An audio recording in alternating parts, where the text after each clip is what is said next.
কোনো রকম মহিলাদের উপর অত্যাচার আমরা মানছি না, মানব না। মহিলাদেরকে মাতৃশক্তিকে মূলত সম্মান দিতে হবে, যেটা আমাদের ভারতবর্ষের যশস্বী প্রধানমন্ত্রী সহ সমস্ত ভারতীয় এবং পশ্চিমবঙ্গের নাগরিকের দাবি। সমস্ত মহিলাদেরকে, মাতৃশক্তিদেরকে তার সম্মান ফিরে দিতে হবে। কোনো রকম হারমাতগিরি চলছে না, চলবে না। বাগচা থেকে যেরকমভাবে হারমাতগিরি তাড়ানো হয়েছে, সারা পশ্চিমবঙ্গ থেকেও সেরকমভাবে সব হারমাতগিরি এবং তোলাবাজদেরকে হাঁটানো হবে।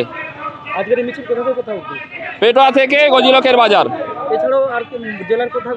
জেলাতে এসপি অফিসের সামনে ডেপুটেশন ছিল, এসপি অফিসে ডেপুটেশন দেওয়া হয়েছে এবং এরকম বিভিন্ন কর্মসূচি সারা জেলা এবং রাজ্য জুড়ে হচ্ছে।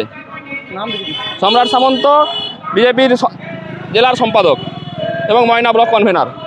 বন্ধাত্ম কোনো অভিশাপ নয়, এটি চিকিৎসার মাধ্যমে নিরাময় সম্ভব। পূর্ব মেদিনীপুরের সর্বপ্রথম টেস্ট টিউব বেবি সেন্টার এখন তমলুকে। যোগাযোগের ঠিকানা উত্তরায়ণ ইনফার্টিলিটি ক্লিনিক প্রাইভেট লিমিটেড, প্রদুম বসান, তমলুক। আদি মোহিনী মোহন কাঞ্জিলালের পাশের গলিতে। যোগাযোগ 9679225556